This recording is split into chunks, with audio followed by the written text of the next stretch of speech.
कि अगला हिस्सा जो है ऊपर की तरफ है, यानी कि इंजन ने ताकत दी ही नहीं। और यह पूरा टेक्निकल पक्ष है जिसमें अभी और भी इंफॉर्मेशन आनी बाकी है।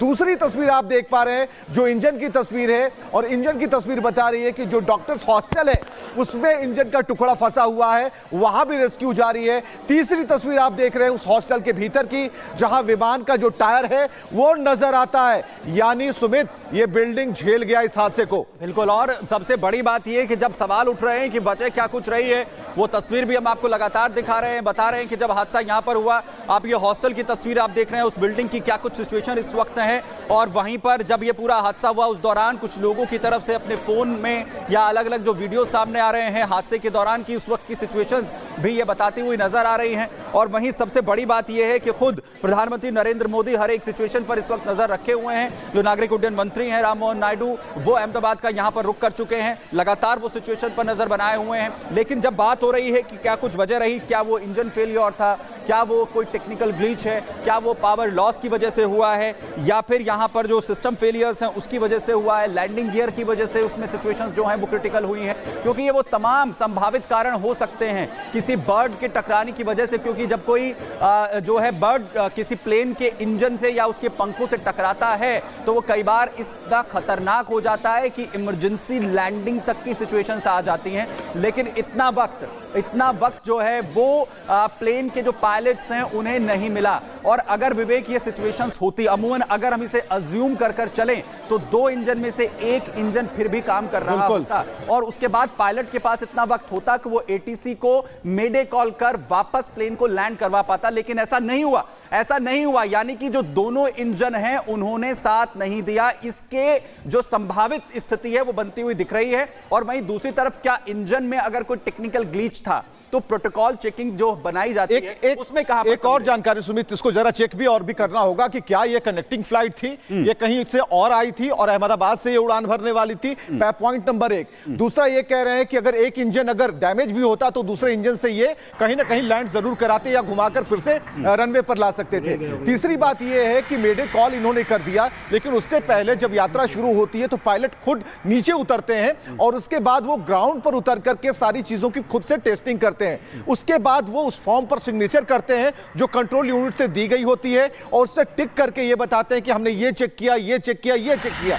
अब जब टेक ऑफ की बात है, यानी कि रनवे पर जो आपने कहा कि 450 किलोमीटर प्रति घंटा की रफ्तार पकड़नी होती है, तो क्या सुमित ये पकड़ नहीं पाए? नहीं, अनुभव नहीं, जब टेक ऑफ हुआ है फ्लाइट ने एक पर्टिकुलर जो है वो हाइट ली है और इसी के साथ फ्लाइट जो है अपना पूरा जो रूट है वो तय करती है। और जिस डायरेक्ट फ्लाइट का आप जिक्र कर रहे हैं कि क्या स्टॉप भी था, कि अभी तक जो जानकारी है ये डायरेक्ट फ्लाइट थी, यानी तकरीबन 9 घंटे का सफर जो है वो इस फ्लाइट को AI 171 को ट्रैवल करना था, लेकिन कर पाई 9 घंटे की जगह सिर्फ 9 मिनट का। सिर्फ 9 मिनट के अंदर फ्लाइट जो है वो क्रैश हो जाती है और ये बड़ा हादसा जो है वो हो जाता है। और एक बड़ा सवाल यहीं पर खड़ा होता है कि आखिर कैसे इतना बड़ा हादसा हुआ, क्या कुछ इसके पीछे वजह रही, कौन से वो संभावित कारण हैं जिसकी वजह से इतना बड़ा हादसा हो जाता है। इतने सिक्योरिटी प्रोटोकॉल्स के बावजूद भी इतना बड़ा हादसा हो जाना, ये एक बड़ा सवाल जो है वो खड़ा करता है कि चंद मिनट के अंदर क्यों इतना बड़ा हादसा हो गया, किसने चूक की, किसकी लापरवाही क्या रही है, किसी ने अपनी प्रोटोकॉल जो ड्यूटी है वो सही से फॉलो नहीं की है, या फिर जो टेक्निकल चीजों के लिए कहा जाता है कि टेक्निकल चीजें कभी भी जो धोखा है, जो ग्लीच है वो दे सकती हैं, लेकिन इसके बावजूद भी प्लेन को लेकर बहुत सख्त जो है वो प्रोटोकॉल्स होते हैं जिसमें किसी भी तरीके की जो चूक की गुंजाइश जो है वो ना के बराबर रहती है। बिल्कुल चूक की गुंजाइश नहीं होती है, लेकिन दुर्घटना के लिए बस 1 सेकंड काफी होता है। यहां पर सुमित 9 मिनट की बात कह रहे हैं, 9 घंटे का सफर तय करना था। तस्वीरें एक के बाद एक, हर एक तस्वीर अपडेट है। हम आपको दिखा रहे हैं उस हॉस्टल की तस्वीर जहां से तुरंत, क्योंकि अभी जो एक बाइट आई थी, जो पुलिसकर्मी कह रहे थे कि 80% जो जगह है जहां पर यह घटना हुई उसे हमने साफ कर लिया, यानी कि वहां से एक मलबे को हटाया है। अभी भी जहां से धुआं उठ रहा है वहां पर एनडीआरएफ की टीम पहुंच चुकी है और 45 की टुकड़ियों में यह टीम अलग अलग तरीके से काम कर रही है। अब जो 3 तस्वीरें हम आपको दिखा रहे हैं, अब उन जगहों पर पहुंची है ये टीम, जहां एम्बुलेंस की गाड़ियां आप देख पा रहे हैं, लोग वहां पर खड़े हैं। यानी कि ये हॉस्टल जो था एक बड़े क्षेत्रफल में फैला हुआ था, जिसकी एक बिल्डिंग जो है पूरी तरह से क्षतिग्रस्त हो गई है। और उस बिल्डिंग में जब आग लगी, जब उस एयरक्राफ्ट के ईंधन से, उसे भी साफ यहां पर देखा जा रहा है कि उसे बुझाया जा रहा है। दमकल की कई गाड़ियां, एक दो नहीं बल्कि कई गाड़ियां यहां लगी हुई है। और अहमदाबाद प्लेन क्रैश से जुड़ी जो तस्वीरें हैं वो स्क्रीन पर हैं, और जो तस्वीर है वो अपडेट तस्वीर हम आपको दिखा रहे हैं। और प्लेन क्रैश की ये सबसे अहम तस्वीर पहली विंडो में आप देख पा रहे हैं। एक और बड़ी खबर, जहां मेडिकल कॉलेज के हॉस्टल के 20 लोग घायल बताए जा रहे हैं। इस पूरी दुर्घटना में मेडिकल कॉलेज के हॉस्टल की जो बिल्डिंग है वो भी जली है, उसको भी नुकसान पहुंचा है और कई लोग घायल बताए जा रहे हैं। लगातार ग्रीन कॉरिडोर बनाकर लोगों को रेस्क्यू किया जा रहा है और उन्हें हॉस्पिटल पहुंचाया जा रहा है जिससे कि इलाज मिल सके। अब ये तस्वीरें आपको दिखा रहे हैं, कई तो ऐसी तस्वीरें हैं सुमित जो विचलित कर देंगी और इसलिए हम उसे दिखा भी नहीं पा रहे हैं। लेकिन ये दो तस्वीरें आप देख रहे हैं जहां आपको वही मेडिकल कॉलेज दिखाई दे रहा है, वही हॉस्टल की दीवारें जहां पर धुआं धमाका होता है, क्रैश होता है और उसके बाद कई लोग घायल बताए जा रहे हैं। कई लोगों को हॉस्पिटल पहुंचाया गया जिससे कि उन्हें सुरक्षित बचा लिया जाए, लेकिन अभी तो सिर्फ स्पेक्यूलेशंस है। क्या स्थिति है एक एक कर आपको अपडेट बताएंगे। ये 4 तस्वीरें टीवी स्क्रीन पर आप देख रहे हैं। उड़ान भरता है ये प्लेन, और क्योंकि इंटरनेशनल फ्लाइट थी तो अमूमन ये जो फ्लाइट होती है वो बड़ी होती है, ऐसे में काफी बड़ा ये प्लेन था। तुरंत मेडे कॉल किया जाता है। मेडे कॉल होता ही तब है जब बहुत ही ज्यादा इमरजेंसी की सिचुएशन होती है सुमित, यानी कि SOS कॉल, यानी कि बहुत ही ज्यादा वो सिचुएशन जहां पर अब बहुत ही डेंजरस जो है सिचुएशन हो गई है और तब जाके पायलट मेडे कॉल करता है और तुरंत धमाका हो जाता है। बिल्कुल, और इस बड़े धमाके की एक बड़ी वजह यह भी है जो एक्सप्लोजन इस वक्त हुआ है। और वही तस्वीर आप ग्राउंड की भी देखिए, कैसे लगातार रेस्क्यू टीमें इस वक्त जुटी हुई हैं।